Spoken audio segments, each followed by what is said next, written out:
Hey guys, Unscripted Bobcat here. Now, before I get into the meat and potatoes of this video, I wanted to quickly apologize for disappearing for a month or so. A lot of things have changed in my life since the last video. Towards the end of May and beginning of June, I graduated high school and then moved house. I moved in with my dad, which might explain why the acoustics are a bit different for this recording. If I can help it, a break like that will never happen again, but if something does happen, then you'll get regular updates from my Twitter account and my brand new Discord server that I just launched earlier this month. Links will be in the description if you want to check those out. Now, let's get on with our feature presentation.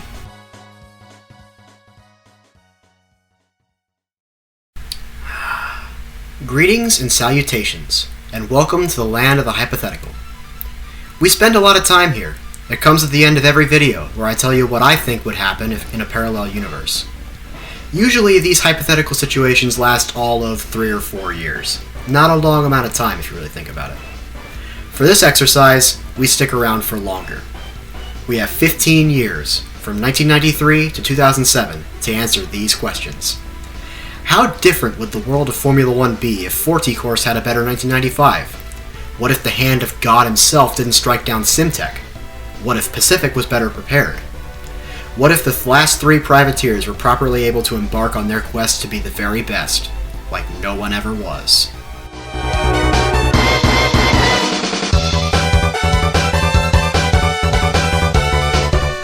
We start our timeline split at the winter of 1993. McLaren is in a state of crisis at the turn of the year. Honda had ended their previous engine partnership after the previous season, so they were in need of an engine deal. Ayrton Senna's contract was expiring at the end of the coming season, and all signs pointed to him leaving the team. When all seemed to be lost, they found a savior: Lamborghini. A handshake deal led to McLaren testing the Lambo V12 in their cars at Silverstone, and although there were some reliability hiccups, most notable of which being the engine literally exploding on Mika Hakkinen in the hangar straight, it was a rousing success. Senna absolutely loved the new engine car combo, which made the decision incredibly easy for Ron Dennis. From 1993 onwards, McLaren will run Lamborghini V12 engines in their cars.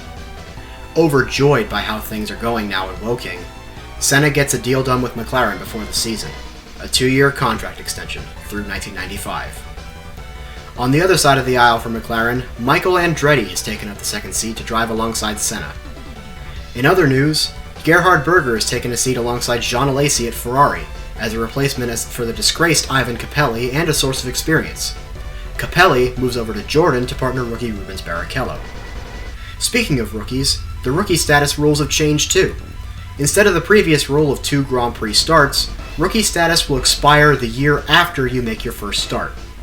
This is for an important reason. The FIA has instituted a Rookie of the Year monetary reward. The rookie that has scored the most points at the end of the year is given a $500,000 check. Now, onto the season itself. In real life, Alain Prost won 6 races and ran away with the World Drivers' Championship for Williams, mainly because McLaren was handicapped by a gutless Ford V8 engine. With Lambo's V12, Senna would cruise to 6 wins of his own and his 4th World Drivers' Championship. While Senna would go beast mode up front, his teammates would falter. Michael Andretti would still be incredibly crash-happy, only scoring 3 points, and by the time he was replaced by Mika Hakkinen, it was far too late to stage any sort of comeback in the constructors' standings.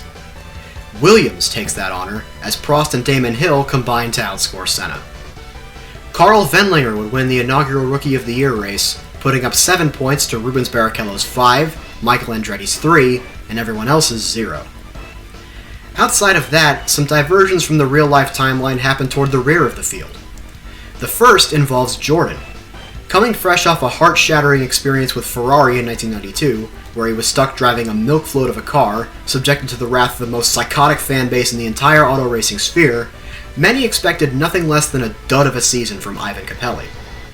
It turned out that returning to a smaller team atmosphere like Jordan did the trick for bringing the competitive fire out of him, as he squeaks his way into the top 10 in points with 10 points, and even scoring a 3rd place finish at Monza, much to the chagrin of the Tifosi, as it came at the expense of Gerhard Berger, who finished 4th. Secondly, the big boys at McLaren helped further the endeavors of their fellow Lambo-powered buddies, backup grid strugglers LaRousse.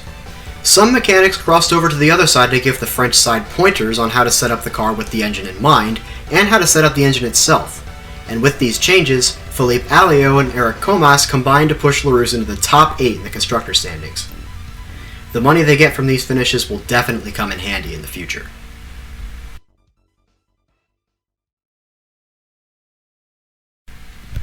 We now move on to 1994.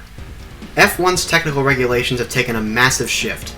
All driver aids, with the exception of semi-automatic gearboxes and power steering, have been banned, and in a memo sent out to all the teams by FIA President Max Mosley, any breach of these new rules will be dealt with in the highest severity that is to be dished out by the FIA International Tribunal.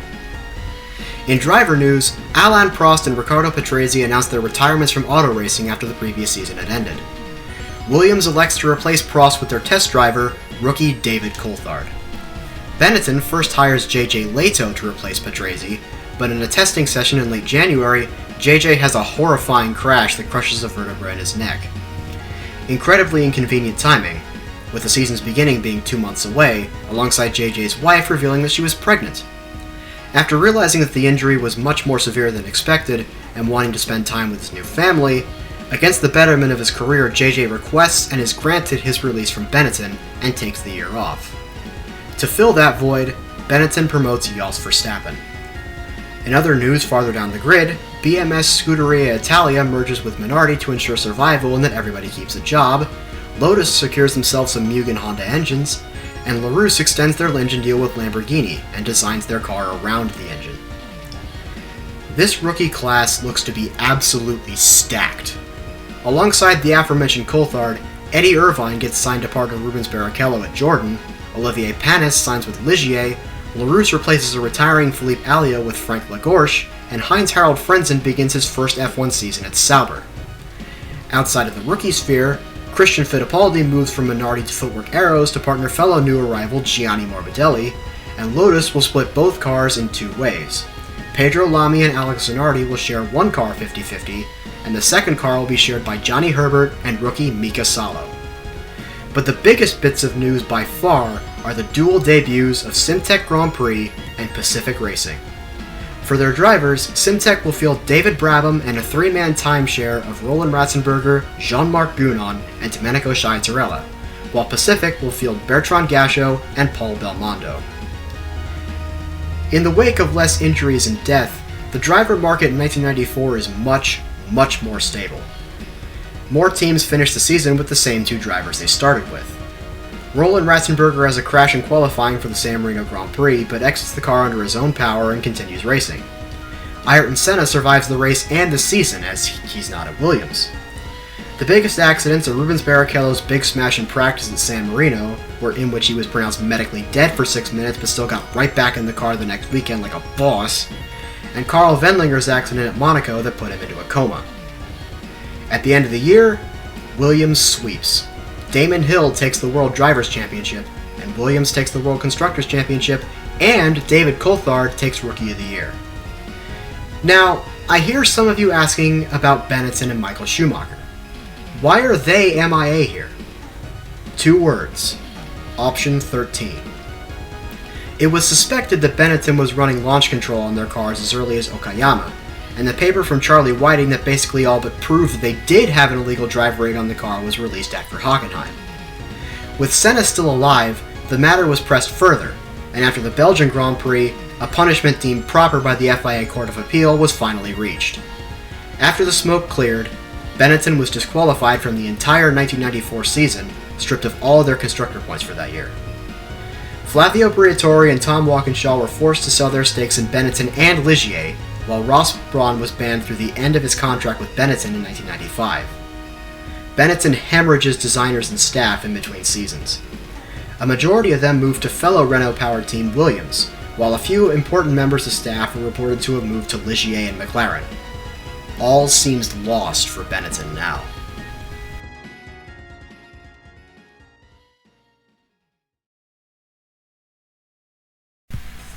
"1995 looks to be a nice change of pace from the chaos of 1994. Starting from the back and moving our way forward, Pacific and Simtek get deals that will ensure their future. With Mercedes ending its partnership with Sauber and going to McLaren, Pacific gets a customer deal with them, by proxy becoming a McLaren satellite team.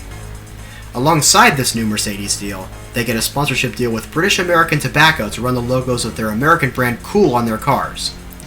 With Mercedes money combined with BAT money, the team raises enough to buy out the remains of the defunct Team Lotus, grabbing their staff, some tech, and the history that comes with the team. On the other end, Simtek and Benetton come together to forge a technical partnership, expanding upon the loan of Jos Verstappen to share equipment, tech, and staff, but most importantly, sharing engines. Simtek now has power from the Renault V10. LaRousse's improved performance with the Lambo V12 has paid off, as they're now thriving and out of debt.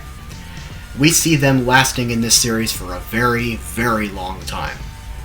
In debut news, Flower Formula juggernaut Trio Arnoux Motorsports, better known as DAMS, have announced their intentions to enter into Formula 1 in 1996. Last bit of news is the debut of Forti Corse in 1995. With McLaren pivoting away from Lamborghini to Mercedes, they invest in the Forti startup and bring them up to F1 spec. Now, let's move on to the driver market.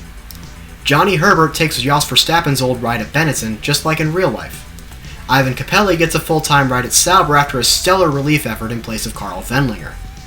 In a bizarre move, Taki Inoue will be splitting time between Footwork Arrows and Simtek, running the first half with Footwork to then be replaced by Andrea Montermini, and then moving to Simtek for the second half, replacing Domenico Sciatarella.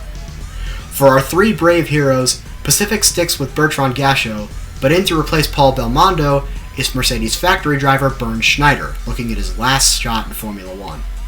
Simtek, as specified earlier, will run Verstappen and a timeshare of Sciatarella and Inoue. The brand new Forti Lamborghini team will field two rookies, pay driver Pedro Diniz and Italian representative Max Papis. With Benetton in shambles, Hill and Coulthard cruise to the World Constructors' Championship, and a two-man fight between them for the World Drivers' Championship is won by Coulthard at the final race at Adelaide. Benetton's massive step back also provides the opportunity for some of the mid-pack teams to make a leap forward into contention, namely Ligier. Forti finds itself exactly where it expected itself to be, in the lower to mid-pack, fighting with LaRousse and Sauber. For his efforts, Max Papis wins the Rookie of the Year award. Simtek trails a little bit behind, finishing 10th in the standings. Pacific goes scoreless and finishes right behind Simtek for the same reasons McLaren didn't win the Constructors' Championship in 1993. Bernd Schneider struggled mightily, and once he was replaced by reigning 24 Hours of Le Mans champion J.J. Leto, it was far too late to stage any sort of comeback.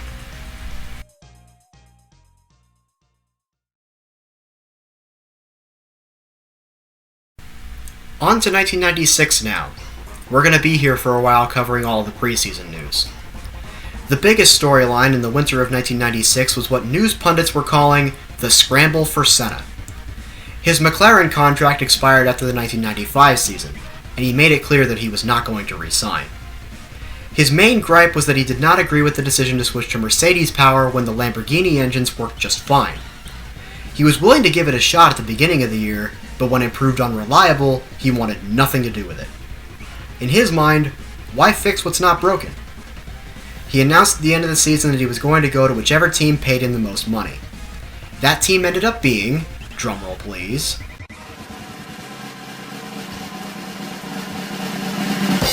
Ferrari! The Prancing Horses offered Senna a 2-year deal worth $25 million per season, and that was just too good to pass up. He was partnered with his old friend Gerhard Berger. Tifosi and media members alike prematurely declare Ferrari the next dynasty, without even seeing how the car performs. Another big storyline is the expiry of Ross Brawn's suspension from working in F1. Now that he's free, he can now move to whichever team that he pleases. Early rumors pointed to Brawn moving to Williams, but in a shock move, he takes the chief designer job at Jordan. He'll take up the job for 1997. In driver swap news, David Coulthard is your reigning World Drivers' Champion, but he was unfortunately unlucky enough to win it in a contract year. He was made surplus to requirement after 95, as Frank Williams had secured the services of reigning kart champion Jacques Villeneuve to drive alongside Damon Hill. Coulthard was reached out to by McLaren, but those talks fell through, as they decided on promoting their test driver, Jan Magnussen. With nowhere else to go, Coulthard takes on the task of trying to drag Benetton back to relevance alongside Jean Alesi. He takes Michael Schumacher's old ride. His contract with Benetton also expired after 1995, and the Michael couldn't find a seat with a title contender as he had a guilty by association stigma held over his head in the wake of the Option 13 scandal. Even some of the back of the grid teams didn't want his perceived baggage. LaRousse picked Mark Blundell, and Footwork Arrows picked Johnny Herbert over him. So, he took the only job that was offered to him, the second seat at Ligier alongside Olivier Panis. Dams made their debut, powered by a debuting engine supplier in Peugeot. Their driver lineup looks to be a nice blend of youth and experience. Rookie Christophe Beauchute and 4-year veteran Eric Comas, driving for his third French-based team. Further in the back, Simtek buys out Jos Verstappen's Benetton contract, so now he's their driver and not Benetton's. Bertrand Gachot steps back to an administrative role in Pacific away from driving, and to replace him, they signed their test driver Oliver Gavin to partner JJ Leto. Finally, schedule expansion. The 1996 season was expanded from 16 races to 20, adding, in order, the Mexican Grand Prix in Mexico City, the return of the United States Grand Prix at Watkins Glen, the Swiss Grand Prix at Dijon-Prenois, and the South African Grand Prix at Kyalami. In the season proper, Williams cements itself as a true dynasty with its third consecutive sweep. Damon Hill silences the critics and wins the World Drivers' Championship handily, not needing a Benetton disqualification to do it. Rookie of the Year Jacques Villeneuve finishes second, not far behind him, winning 4 races and leaving Jan Magnussen, Giancarlo Fisichella, and Oliver Gavin in the dust to take the $500,000 check. Senna finishes a very distant third, as the Ferrari couldn't catch the Rothmans racers. Moving back to cover our minnows in the back, Pacific scores its first points, with JJ Leto scoring a few, while Simtek improves on their points total from the previous year. Dams, however, struggles mightily. Comas and Beauchute DNQ more often than not, and when they did make a race, it didn't usually end well. One race of note is that year's Monaco Grand Prix, a race of great attrition. In a race where only 5 cars finished, Michael Schumacher won with Olivier Panis not far behind, giving Ligier its first 1-2 finish in team history. To round out the podium, Max Papis drags his Forti Lambo machine to third. Quite a good season, eh?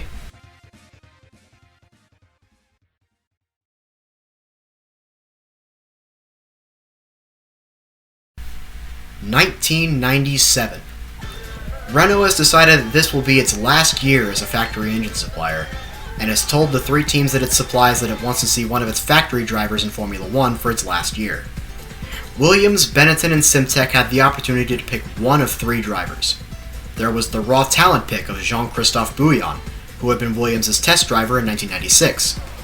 There was the experience pick of Gianni Morbidelli, who had been racing for Renault in touring cars and had 2 previous years of Formula 1 experience. And there was the prospect pick of Renault's top lower formula project, Jason Plato. They reached out to Williams first, and while they did have an open seat with Damon Hill's departure, they politely declined, saying that they had, quote, another idea in mind. That other idea was signing some kid from British Columbia that had just won the Indy Lights Championship and been making big splashes in kart at just 22 years old. In a move that left European racing pundits with their jaws on the floor, Williams fielded a team of Jacques Villeneuve and rookie Greg Moore for the 1997 season. Renault would then move on to Benetton, but they declined as well, as they were wrapped up in previous contractual obligations. David Coulthard was signed through 2001, and Jean Alesi was signed through 1998 with the option of coming back for 1999. They would have to pass for now. It would later come out in an interview with a former Benetton executive that if they had the chance, they would have picked Bouillon. And so that leaves Simtek. Jos Verstappen elected to leave for Tyrrell after his 1-year deal expired, so that left a seat open. They picked Plato. He will partner Mimo Shai Torella for the 1997 season and beyond. The mainstream racing media absolutely rails against the Moore signing, with some people in magazines like Autosport and Top Gear referring to it as the move that could bankrupt the whole company. North Americans and forum goers alike had a more reserved approach to it, having seen them do his work overseas. In other news, footwork logistics company has pulled out of Arrows, leaving them in a somewhat tight spot financially. Rumors swirled that Pedro Diniz was going to leave Forti to shore up their financial side, before Pedro himself put out a press release that said, in no uncertain terms, "I ain't going anywhere." Arrows then scrambles and then signs Pedro Diniz, but worse. Rookie Brazilian Ricardo Rosset will make his Formula 1 debut in 1997, partnering Ivan Capelli. Ligier becomes Prost after Guy Ligier and his conglomerate of shareholders sells to Alain Prost, and he replaces Michael Schumacher with rookie Swede Kenny Breck. Schumacher then moves back to Sauber. Frank Lagorcia leaves LaRousse, and they signed rookie Alex Vers to replace him. Lagorce takes up the spot at Dams to replace Eric Comas. Minardi fields an all-Japanese lineup of Tyrrell stalwart Ukyo Katayama and rookie Toranosuke Takagi. Stewart Grand Prix debuts in 1997 with backing from Ford, and they signed a dream team to drive their cars: Rubens Barrichello and reigning World Drivers' Champion Damon Hill. Stewart's debut has necessitated the reinstitution of pre-qualifying, with the three teams involved being Stewart, Dams, and Minardi. In the season proper, Williams wins its fourth consecutive Constructors' Championship and fourth consecutive Drivers' Championship with their third different driver, as Villeneuve takes a relatively easy first title. Red Gloves runs away with the Rookie of the Year honors, leaving Alex Vers, Kenny Breck, and Jason Plato behind to fight for scraps. Stewart comes out swinging, with Damon Hill winning the San Marino Grand Prix early in the season. Ross Brawn's first design job at Jordan could be described as disappointing by design. In his own words, Brawn explained that he designed the Jordan 197 the best he possibly could to start, and then upgraded it as little as possible to focus more on the 1998 regulations, which were going to be a big change. Lamborghini's V12 cements itself as the final boss of the power tracks, as Max Papis takes his first career win at Monza for Forti, while Alex Vers finishes right behind him in second in his LaRousse. Vers would later be hired in to replace an injured Jean Alesi at Benetton after he has a big accident in practice for the Luxembourg Grand Prix. To replace him at LaRousse, they hire rookie Tom Christensen. Heinz-Harald Frentzen has his breakout season, winning a race this year and finishing inside the top 8 in points. Pacific scores his first podium, as JJ Leto takes third at the Canadian Grand Prix. While everyone else is taking steps forward, Simtek takes a slight step back, scoring no points at all. It's now starting to feel like we're returning to a sense of normality, doesn't it?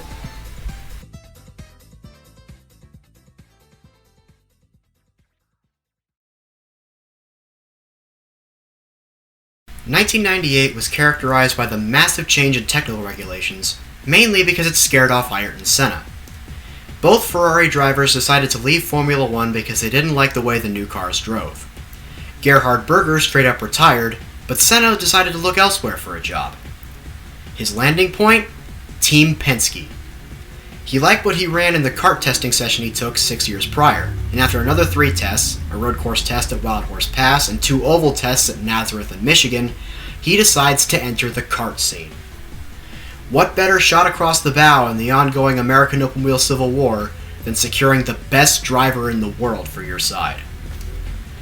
To replace the outgoing Senna and Berger at Ferrari, the Prancing Horses promote their longtime test driver Luca Badoer to drive one car, and for the other, they open up the pocketbook to sign hot free agent Heinz-Harald Frentzen to a 4-year deal.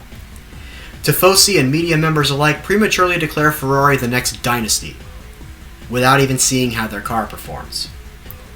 Outside of Ferrari circles, some big changes are coming towards the back. Nick Wirth has stepped away from his technical director role at Simtek and focused solely on becoming team president. To replace him is former Jordan aerodynamic expert John McWilliam. LaRousse has switched engine suppliers from Lamborghini to Peugeot, consolidating all 3 French teams under the same roof as Peugeot-powered entries. Moving from Antony to Le Mans, Dams is running low on funds as sponsors are beginning to pull out. And from Le Mans to Magny-Cours, the ever-changing landscape of French politics has left Prost GP in a bad spot. While current president Jacques Chirac has been cutting his friend Alain as many breaks as he can, it's still not anywhere close to what former President Francois Mitterrand could do for Guy Ligier. It's now a question of how much longer Prost has left in this sport. We have a new team on the block. MasterCard Lola, fielding 2 rookies, former F3000 champion Vincenzo Sospiri, and reigning Formula Nippon champion Ralf Schumacher, Michael's younger brother. On to our very brief driver swap briefing. Jean Alesi is hired in to replace Heinz-Harald Frentzen at Sauber, LaRousse gives Ricardo Zonta his big F1 break, Forti signs Jarno Trulli to replace the outgoing Pedro Diniz, and Minardi brings in pay driver Esteban Tuero, rounding out a very weak 1998 rookie class. Now, onto the season itself. 1998 proved to be a nice change of pace in terms of parity, as 8 different drivers take this top step on the podium throughout the course of the year. Williams takes a noticeable step back with these new technical regulations, sorely missing the technical wizardry of Adrian Newey. Newey's new team, McLaren, however, absolutely nails it, and Mika Hakkinen takes the World Drivers' Championship, with Jan Magnussen not far behind in P2. Another team that absolutely nailed the new regs is Jordan, with Giancarlo Fisichella finding a victory at Spa. The biggest story, though, is Max Pappas' random burst of strong finishes through the summer stretch, dragging that Forti car to back-to-back-to-back wins at Silverstone, Hockenheim, and Dijon-Prenois, and then finishing second at Spa and Monza. Pappas' brilliance on the power tracks, alongside Jarno Trulli's consistency everywhere else, gives Forti a second-place finish in the Constructors' Championship. Trulli also wins the Rookie of the Year award by default, as the only rookie that scores points. With Pappas in a contract year and destined to command a ton of money from whoever gets their hands on him, who knows what the F1 world would look like in the next year. Simtek also scores their first podium at that Wreckfest in Spa-Francorchamps, finishing third behind Pappas and Fisichella.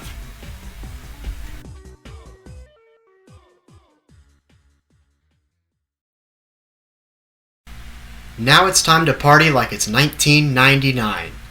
A small schedule change is the first bit of news on the docket. The Swiss Grand Prix at Dijon-Prenois has been traded out for the Malaysian Grand Prix at the brand new Sepang circuit. V10s are now standard around F1, so gone are the days of the Lambo V12 and Ford V8s.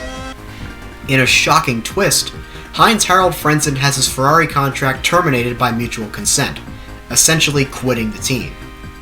In a press release after his termination, he stated that he had gotten fed up with the backroom politics at Ferrari, and he didn't like how things were run. He then takes a ride at Jordan, who are now sitting prettier than ever.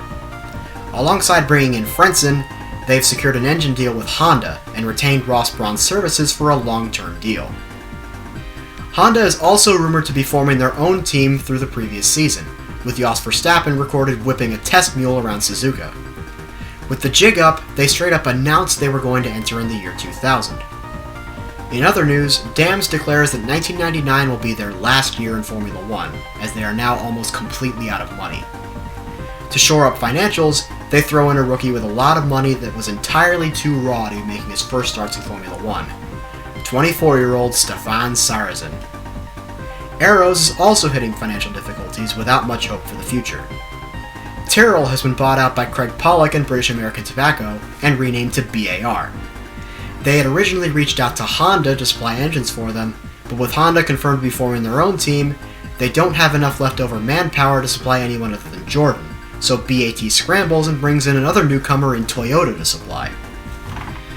Pacific had been linked to McLaren for a while, but now they announced that they have essentially become a McLaren and Mercedes development team, starting with the F1 debut of sports car standout Mark Webber. Oliver Gavin is also on thin ice, as the McLaren Young Driver Program prospect Nick Heidfeld is lined up for a debut in 2000. On to driver swaps. Max Pappas' Linsanity run, combined with Frentzen's unceremonious departure from Ferrari, parlays into Pappas joining Ferrari, partnering with Luca Badoer. With Pappas in the fold, Tifosi and media members alike prematurely declare Ferrari the next champion, without even seeing how their car performs. Max Pappas is replaced at Forti by Ivan Capelli. The displaced Eddie Irvine moves over to Williams, replacing Jacques Villeneuve, who then moves to his agent's team, BAR. Lola signs Uruguayan kart prospect Gonzalo Rodriguez to drive their second car alongside Vincenzo Sospiri, which surprised many as he didn't have much to his resume before taking the job. Surely signing unproven American open wheel prospects won't become a trend in the years to come, right? Anyhow, the only other 2 drivers that come in as rookies take jobs at the back of the grid, Marc Genet at Minardi and Pedro de la Rosa at Arrows. On to the season itself. McLaren continues their momentum from the previous season, but Mika Hakkinen has what most would describe as a championship hangover. He only takes one win on the season and finishes 5th in the standings. Instead of Hakkinen pulling away, Jan Magnussen takes the 1999 World Drivers' Championship, sealing 5 wins and not finishing a race any lower than 4th. Lamborghini struggles with their new V10 engine, and Forti slumps back into the mid-pack. While Jordan's one win at the rain-muddled Spa race last year could be construed as a fluke, they showed up in a big way this year, with Heinz-Harald Frentzen winning 3 races and stealing up P2 in the standings. Greg Moore and Eddie Irvine finished 3rd and 4th in their new blinding red Williams cars. Max Papis disappoints in his first year in Ferrari equipment, finishing behind Hakkinen in 6th without any wins to his name. Mark Webber wins Rookie of the Year, as the only other rookie that scores points is Gonzalo Rodriguez, who only scores 1.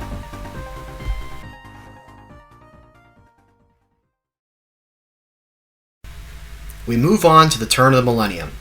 Time for a news lightning round, as there's quite a bit to cover. Ayrton Senna has retired from racing full-time after achieving some success in American open-wheelers, including a kart championship and a runner-up finish at the 1999 Indianapolis 500, being beaten by, of all people, Robbie Gordon. Americans rejoice as the United States Grand Prix moves from Watkins Glen to the racing capital of the world, the Indianapolis Motor Speedway. Dams officially bows out of F1, looking to focus on its lower formula efforts once again. Peugeot buys out Gerard Larousse's stake in his team, and Larousse now transitions to being the Peugeot factory team. BMW has forged a partnership with Williams to supply engines and eventually get one of their factory drivers into an F1 seat in the future. Damon Hill retires, and Stewart poaches Vincenzo Sospiri from Lola to replace him. Speaking of Stewart, they've transitioned away from the white and tartan livery they had run in the past to a glossy green, red, and white. You may question why, but it's alright, because now it's a Jag. Ford has rebadged their F1 engines series-wide from Ford to Jaguar. Honda's factory team debuts with Jos Verstappen and Toru Takagi behind the wheel. Arrows shuts down. Prost is now hitting financial difficulties. And finally, Toyota has been rumored starting up their own factory team to compete with Honda. Whew, that was a lot. Now, on to driver moves. Ricardo Zonta leaves the new Peugeot team, and Olivier Panis comes in after being let go from Prost. Zonta leaves for the sports car scene, but he promises that he'll be back. After taking a gap year, Ralf Schumacher takes an open ride at BAR. Prost hires Jean Alesi and Mika Salo to replace the outgoing Panis and Kenny Breck. Breck moves over to Sauber to partner a returning JJ Leto. Minardi fields 2 rookies, Bruno Junqueira and Fernando Alonso. All 3 of our minnows run with rookies. Forti gets a loan of Jenson Button from McLaren, Pacific debuts Nick Heidfeld, and Simtek signs Alan McNish. In the season itself, the first half was dominated by Heinz-Harald Frentzen and Jordan, with Greg Moore and Mika Hakkinen struggling to keep up. But then, something goes terribly wrong. A crash at Hockenheim, a non-points finish at Spa, and 2 consecutive mechanical failures at Montreal and Indianapolis brought Moore and Hakkinen back up into the fight. And then, Frentzen just slumped. While Frentzen finishes 6th twice at Mexico City and Buenos Aires, Moore and Hakkinen trade wins. It went the distance, and Red Gloves sealed up the World Drivers' Championship at the final race at Suzuka, with little resistance from HHF. McLaren won the World Constructors' Championship. Despite fierce resistance from Fernando Alonso, Nick Heidfeld takes the Rookie of the Year award and looks to parlay it into getting the McLaren seat, which is still uncertain after 2 disappointing years from Jan Magnussen post-World Drivers' Championship win. The wave of the future is coming.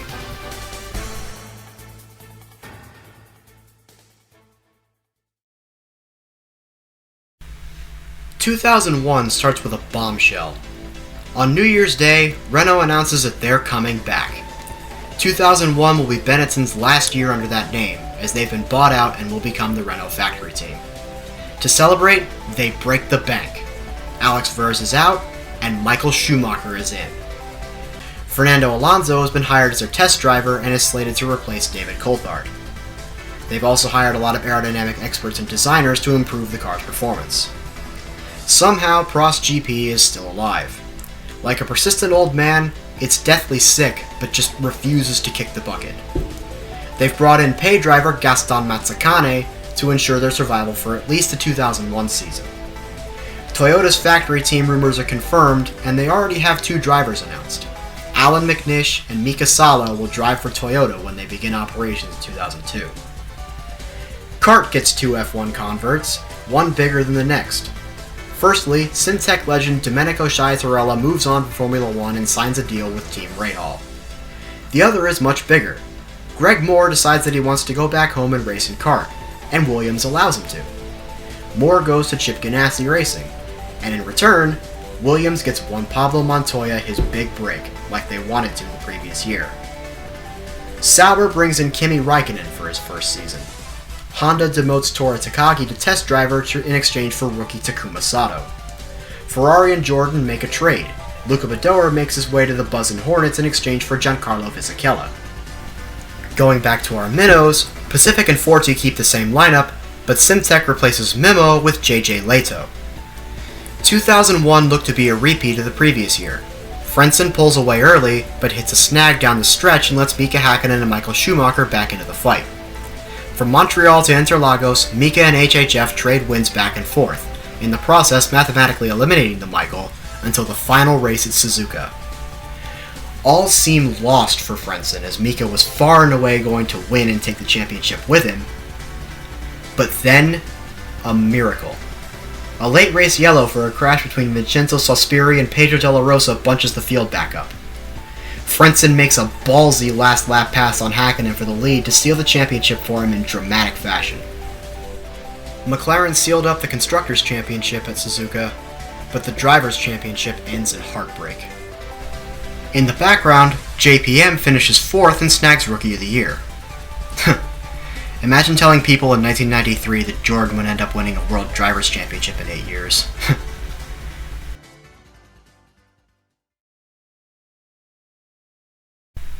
We're hitting the home stretch here, on to 2002. Prost GP has finally kicked the bucket, and it comes with the retirement of Jean Alesi. He decides to take a driver coach job at Ferrari instead of continuing as a driver in his own right in Formula 1. Mika Hakkinen, after the end of 2001, announced that he was going on sabbatical, leading many to joke that his last lap loss to Heinz-Harald Frentzen pissed him off so much that he quit. The buyout of Benetton has been completed, and the new and improved Renault R22 being driven by the dynamic duo of Michael Schumacher and Fernando Alonso looks to wreak havoc on the F1 circuit. Toyota debuts their new team this year, with the Sato and McNish pairing unchanged. JJ Leto is done with Formula 1, looking to return to sports cars. And finally, with Ayrton Senna done with racing, now funding his nephew Bruno's fledgling career, rumors begin to circulate that he might be interested in forming his own team. Senna himself refuses to comment on these rumors. In driver market news, both McLaren seats are left empty, as while Hakkinen goes on sabbatical, Jan Magnussen is outright released, as he could never catch that lightning in a bottle that propelled him to the championship 3 years prior. Those 2 seats are filled by David Coulthard and Kimi Räikkönen. J-Mag moves over to Sauber to partner Kenny Breck, taking Kimi's old ride. Rubens Barrichello is hired by Ferrari after Max Pappas' contract expires. Pappas moves to BAR, replacing Ralf Schumacher, who moves to Peugeot to replace Pedro Della Rosa, who had left Peugeot to take Barrichello's old ride at Stewart. Jos Verstappen leaves F1 to go do sports car stuff, so Tora Takagi gets called back up to partner Takuma Sato. Mark Webber is released from Pacific, so he takes up a ride at Minardi beside Tarso Marquez. Luciano Berti will make his debut as Gonzalo Rodriguez's wingman at Lola. Forti signs Andre Lotterer, who many argue is a bit too raw for Formula 1 at this point. Compared to the last 2 seasons, 2002 was largely disappointing. Juan Pablo Montoya never relinquished the points lead after winning the first race, and although it got close, he won it in the end, beating out Alonso, Frentzen, and Schumacher, with Räikkönen finishing a distant 5th. Renault snags the World Constructors' Championship with relative ease in their first year back. This year's Rookie of the Year race looked to be the first one in Formula 1 history where the winner decided on countback, but then Eddie Irvine has a bad accident in the Italian Grand Prix. Enter Tiago Montero, Williams' test driver slated for a 2003 debut. He was thrown into the seat for the rest of the season while Irvine recovered from a broken arm, and he made it count. Despite not running half of the season, Tiago Montero wins Rookie of the Year by default, as no one else scores points. Again, we return to a state of normality in the F1 sphere.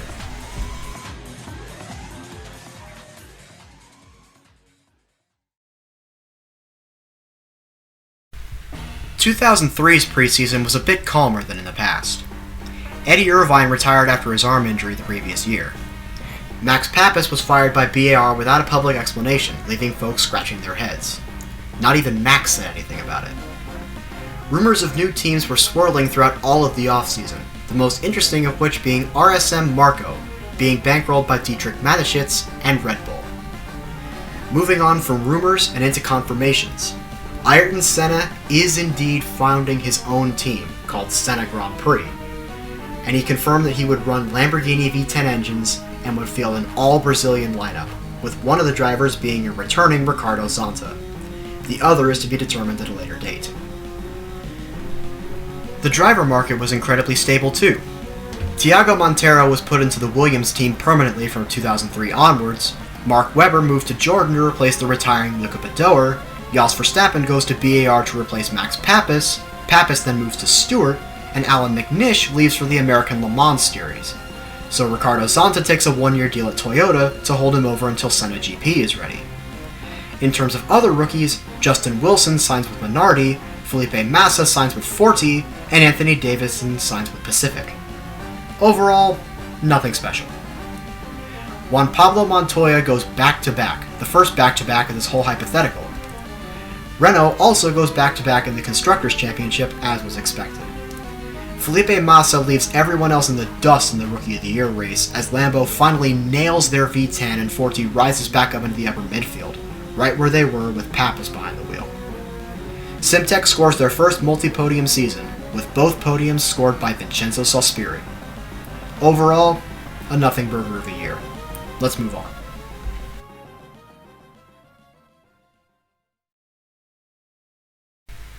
"2004 is a return to normality. Red Bull confirms that it is interested in getting involved in Formula 1, but it's uncertain whether or not they want to start from scratch or buy into a team. Perhaps Stewart running into financial difficulties could make that decision much easier, as they can't afford to pay Max Papis. Papis then decides that this last slight is the last one, as he decides that he's done with Formula 1 and leaves for the IRL. Speaking of leaving F1, Heinz-Harald Frentzen has decided that this coming season will be his last. In his mind, he's done all that he's set out to do, and he wants to branch out into other disciplines of racing before it's too late. Senna Grand Prix announces its inaugural lineup, fielding Ricardo Zonta and Felipe Massa.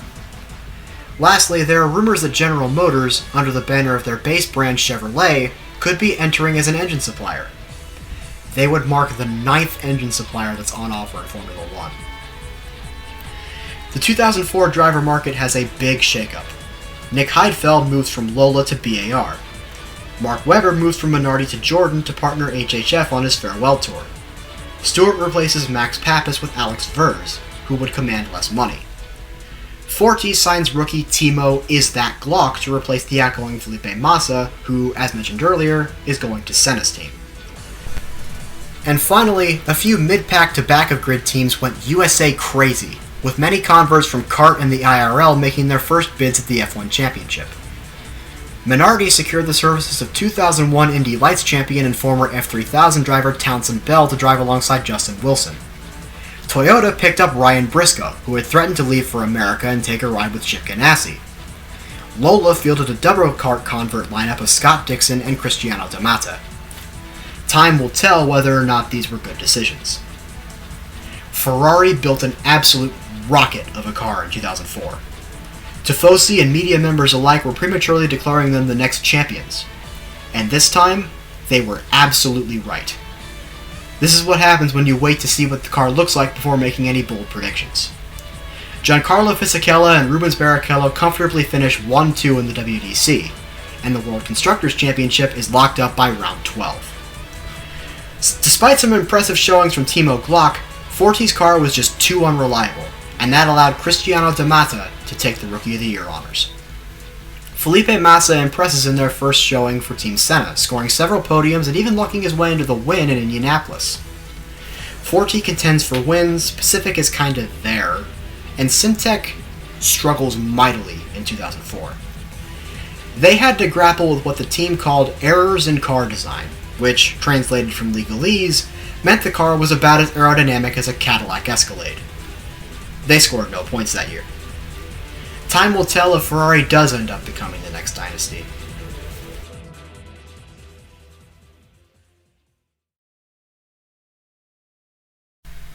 We move on to 2005, the year I was born. The FIA itself made an announcement regarding the schedule. This is the 20-race schedule the Formula One World Championship has been operating under since 1998. Max Mosley has announced that by 2007 he wished to bump up the schedule to 26 races. He looks to do it by adding 3 new races next year, and then adding 3 more races the year after that. Anyhow, in team-related news, Red Bull has made their debut buying out the financially destitute Stewart GP team, and cleaned house in what they called a total revamp of the team. Both drivers are out, as is a lot of the staff, replaced with people from Helmut Marko's F3000 team. Red Bull has also bought out Minardi, and intends on using them as a B team to develop their top prospects, much like how McLaren has used Pacific as of late. Speaking of B teams, Aguri Suzuki has announced his intentions to found his own team, as a B team for Honda's factory team. In other news, Craig Pollock has decided to pull the plug on the British American racing team, and the team essentially contracts with Toyota. They get their staff and intel, which would hopefully be enough to get them out of pre-qualifying purgatory. The kart converts to F1 have been seen as a rousing success, and European racing pundits have coined the term American invasion to talk about these new arrivals. Speaking of which, the invasion has spread some more and has now separated itself into 3 prongs. American open-wheel converts to start with, and now American citizens and American car companies are getting into the fun. Chevrolet has begun to supply engines, taking over engine duties for Minardi and Lola. In driver news, Mark Webber moves from Jordan to Williams to partner Thiago Monteiro, and Jenson Button moves from Pacific to Jordan to partner Ralf Schumacher, who leaves Peugeot. Peugeot brings in the first Red Bull Junior program graduate Patrick Friesacher to replace Schumacher. Cristiano D'Amata leaves Lola for Senna after Ricardo Zonta leaves for sports cars. Lola replaces D'Amata with rookie Ryan Hunter-Reay, another former kart driver. Red Bull, in their first season, cleans house and signs David Coulthard away from McLaren and brings in rookie Sebastian Bourdais. To replace Coulthard at McLaren, they make a massive splash in buying out Juan Pablo Montoya's contract from Williams. Minardi, in its first year under Red Bull role, replaces Justin Wilden and Townsend Bell with Christian Klein and Scott Speed. Tora Takagi moves over company lines from Honda to Toyota for a very large sum of money, and to replace him, Honda acquires IRL transfer Dan Weldon.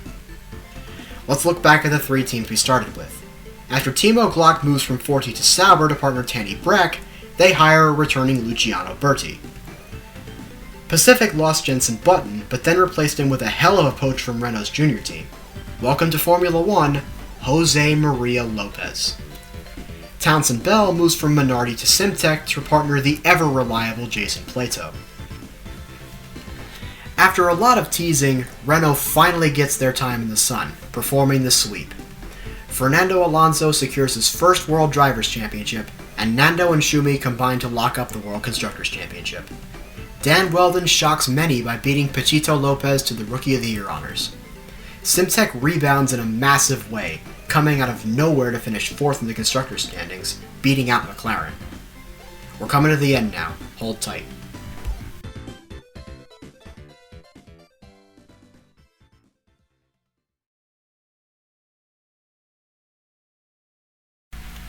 "2006 marks the beginning of F1's new schedule expansion, starting with 3 new races in Asia: the Chinese Grand Prix in Shanghai, the Bahrain Grand Prix in Sakir, and the Turkish Grand Prix in Istanbul. 3 brand new racetracks with uncertain qualities. This year will be their first test. In team-related news, Super Aguri makes their debut as Honda's B team, coming into the series with a built-in rivalry with the newly rebranded Toro Rosso, and by proxy, furthering the brewing mid-pack rivalry between Red Bull and Honda. They will field a team of 2 rookies, Super GT standout Sakon Yamamoto and IRL regular Kosuke Matsuura. Speaking of Red Bull, they've switched from Cosworth engines to Chevrolet to match with their satellite team. Ain't that cute? In driver market news, Williams welcomes a rookie, Nico Rosberg, into the fold, replacing Thiago Monteiro, whose contract expired after the 2005 season. He moves over to Jordan, replacing Ralf Schumacher, who returns to Peugeot after just 1 year away. Toro Rosso replaces Christian Klein with Vitantonio Liuzzi, while keeping Scott Speed. The Toro Takaki experiment at Toyota lasts all of 1 year, as he is replaced by Frank Montagny. Other than that, no changes. Fernando Alonso wins the World Drivers' Championship much more convincingly in 2006, running away from everyone else, while McLaren seals the World Constructors' Championship. Alonso's biggest rival in the early stages, Juan Pablo Montoya, was looking to make it a close battle, but then he had a bad accident in practice for the French Grand Prix, in which he broke his foot and would have to miss the rest of the season. While Pedro de la Rosa tried his best in a relief effort, he was nowhere near JPM's caliber. Nico Rosberg seals the Rookie of the Year award with 2 wins and a top 5 finish in the point standings. Michael Schumacher had an uncharacteristically off year, which many see as age catching up to him. It's a very real possibility. He's been in F1 in some capacity for 15 years, and at the age of 37, he's one of the older guys on the grid. Perhaps retirement isn't too far away.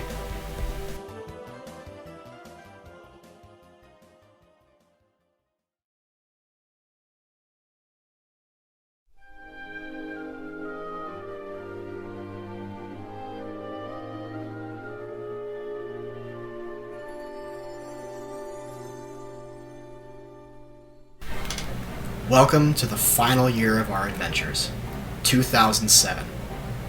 The Formula 1 schedule has been brought up to an even 26, with the additions of the Dutch Grand Prix at Zandvoort, the Swedish Grand Prix in Anderstorp, and the reintroduction of the Austrian Grand Prix at the Red Bull Ring.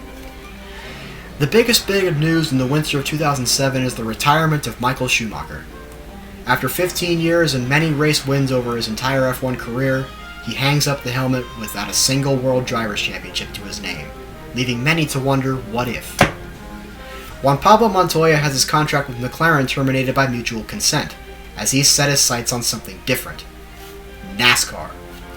He's taken the 42 ride at Chip Ganassi Racing to drive in the NASCAR Cup Series. The driver market sees a big shakeup in the wake of these 2 moves. Renault replaces Schumi with Giancarlo Fisichella, departing Ferrari after 6 prosperous years. McLaren replaces JPM with rookie Lewis Hamilton, a driver that I'm fairly certain won't amount to much. Kimi Raikkonen's contract expires at McLaren as well, and he signs with Ferrari, as does Felipe Massa, who leaves Team Senna. Against his fellow executives' wishes, Ayrton makes the decision to put his son Bruno in the car. Back to McLaren. To replace Kimi, McLaren then signs Jenson Button to drive the second car. After being poached by McLaren from Renault, Williams then poaches Jose Maria Lopez away from McLaren to drive for them full-time, replacing Mark Webber, who moves over to Red Bull to replace Sebastian Bourdais, who then moves to Peugeot to replace the now gone for good Ralf Schumacher. Scott Dixon and Rubens Barrichello come together at Jordan. Toyota straight up fires Frank Montagny and replaces him with rookie Heikki Kovalainen. Lola replaces an already ballsy move in signing Scott Dixon with an even ballsier move in signing AJ Allmendinger to drive one car alongside Brian Hunter-Ray. Simtek hires a Renault Junior Program graduate in Robert Kubica to replace the departing Jason Plato, who is leaving for the BTCC. Pacific replaces JML with GP2 standout Ernesto Viso, welcoming him to the McLaren Young Driver Program. Ferrari's new driver combination works to perfection as Kimi and Felipe finish 1-2, sealing Ferrari's second World Constructors' Championship in 4 years. Lewis Hamilton takes Rookie of the Year honors in a super tight fight against Bruno Senna, who won more races but was less consistent. Sauber wins their first race in team history with Sebastian Vettel. 2007 acts as the breakout season for Jose Maria Lopez, as his brilliance gives him a third-place point finish and propels Williams to P2 in the constructor standings. Senna finishes P3. A great season to end on, huh? Alright, so, To summarize, Senna survives 1994 due to not being at Williams and eventually goes on to create his own team. Michael Schumacher's career is altered irreversibly due to the Option 13 controversy. He doesn't win a title. There's more parity throughout the F1 landscape, and while none of our three privateer teams win any sort of hardware outside of the odd Rookie of the Year award, they ensure their survival for the long term, and hell, they might even still exist to this very day in that universe. I had a lot of fun with this exercise, and I assure you this will not be the last time that I do this. I have been Bobcat205, and thank you for sticking through this. See you guys next time.